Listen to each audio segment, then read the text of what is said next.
اعوذ باللہ من الشیطان الرجیم بسم اللہ الرحمن الرحیم۔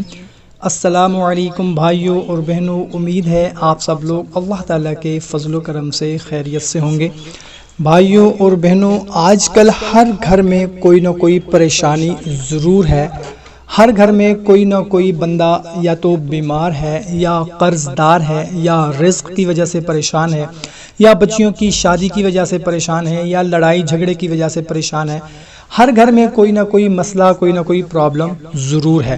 تو بھائیوں اور بہنوں، پریشان نہ ہو، ماہ ذی الحج کا چاند نظر آنے والا ہے۔ تو آج میں آپ لوگوں کو ایک ایسی صورت کے بارے میں بتانے لگا ہوں کہ ماہ ذی الحج کا چاند دیکھنے کے بعد صرف ایک دفعہ اس صورت کو پڑھ کر اللہ تعالیٰ سے جو بھی مانگا جائے وہ دعا ضرور قبول ہوتی ہے۔ بھائیوں اور بہنوں، آپ کی جو بھی پریشانی ہے، جو بھی آپ کا مسئلہ ہے، جو بھی آپ کی حاجت ہے، مراد ہے، تمنا ہے، جو بھی ہے، جائز ہونی چاہیے، ناجائز نہیں ہونی چاہیے۔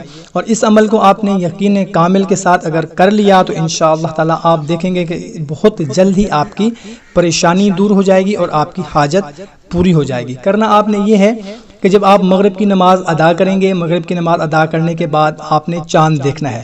اگر آپ نے چاند دیکھ لیا تو بھی ٹھیک ہے، اگر چاند کسی وجہ سے نظر نہیں آیا، آپ کو کنفرم ہو گیا ہے کہ ذی الحج کا چاند نظر آ گیا ہے، تو اس کے بعد آپ نے مسجد میں بیٹھ کر یا گھر میں بیٹھ کر کسی سے بات چیت کیے بغیر اول و آخر 11 مرتبہ درود ابراہیمی یا کوئی سا بھی درود پاک پڑھ لینا ہے، اور اس کے بعد درمیان میں آپ نے صرف ایک دفعہ سورہ رحمان پڑھ لینی ہے، اور اس کے بعد آپ نے اللہ کے حضور رو رو کر گڑ گڑا کر اپنی پریشانی کے لیے، حاجت کے لیے، مراد کے لیے دعا کرنی ہے، اور کسی سے اس دوران بات نہیں کرنی۔ انشاء اللہ تعالیٰ آپ دیکھیں گے کہ بہت ہی جلد آپ کی پریشانی دور ہو جائے گی۔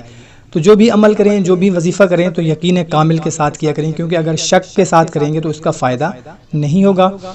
کوشش کیا کریں کہ اچھی بات کو دیکھیں، سنیں، پڑھیں، کہیں سے بھی تو اپنے دوسرے دوستوں، رشتہ داروں تک بھی لازمی پہنچایا کریں، کیونکہ اچھی بات کو دوسروں تک پہنچانا صدقہ جاریہ ہے۔ تو ہمیں دیں اجازت، ملتے ہیں ایک نئی ویڈیو میں۔ اللہ حافظ۔